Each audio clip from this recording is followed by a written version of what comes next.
The first person to be held was Neville Thurlbeck, the chief reporter of the News of the World. He was detained on April the 5th. 9 days later came a pair of arrests. Ian Edmondson, a former senior editor on the paper, was one of them. The other was James Weatherup, a senior reporter who'd been news editor under Andy Coulson. More than 2 months then passed before Terenia Taras was detained. She's a freelance journalist who worked for several papers, including the News of the World. The first arrest of a journalist unconnected to the paper took place on the 27th of June. Laura Elston is a Press Association reporter. She'd worked as the agency's royal correspondent.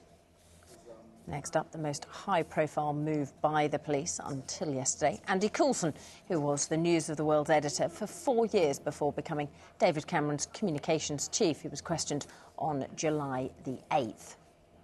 The paper's former royal editor was arrested on the same day. Clive Goodman had already been jailed for using information gained by phone hacking.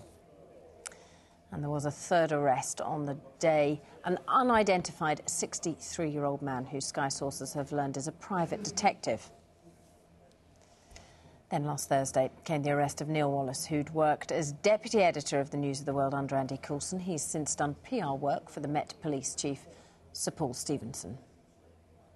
And finally, yesterday, it was Mrs Brooks's turn. She, of course, is a former editor of the News of the World and until Friday was chief executive of News International.